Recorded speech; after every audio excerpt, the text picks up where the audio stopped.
C'est ici, au sein de l'Institut de recherche sur les lipides, que dès la fin des années 40, les Allemands mènent une série d'études sur les matières grasses.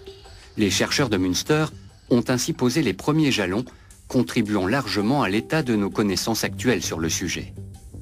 C'est une femme qui réalise les découvertes décisives. En 1950, Johanna Budwig, docteur en physique-chimie, établit la différence entre les acides gras naturels saturés et insaturés. Elle met alors déjà en garde contre les graisses hydrogénées synthétiques.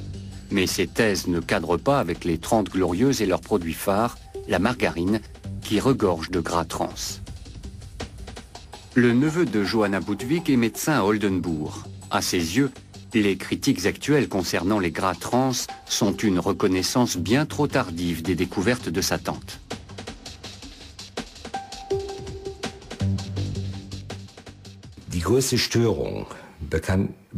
Les ennuis sérieux ont commencé pour elle au sein de l'Institut de recherche sur les lipides de Münster, où elle travaillait sous la conduite du professeur Kaufmann et menait une carrière fulgurante.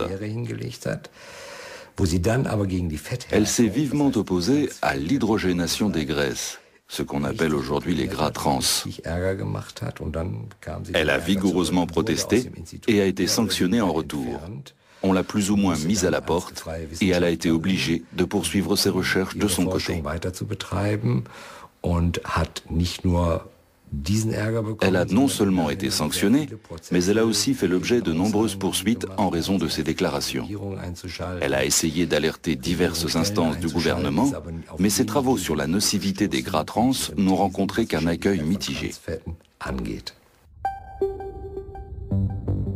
Le grand intérêt de Johanna Budwig pour les gras trans artificiels et ses expérimentations animales sont perçus comme une provocation. Elle établit un lien entre les gras trans présents dans la margarine et le cancer, un terme dont personne ne veut entendre parler. Tout petit déjà, je voyais bien que ma tante avait une personnalité très difficile. C'était quelqu'un de très complexe. Mais à l'époque, je ne comprenais pas pourquoi. Avec le recul, j'ai compris qu'elle travaillait dans un domaine marginal de la science, qui, aujourd'hui encore, se heurte à des réticences de la part des scientifiques.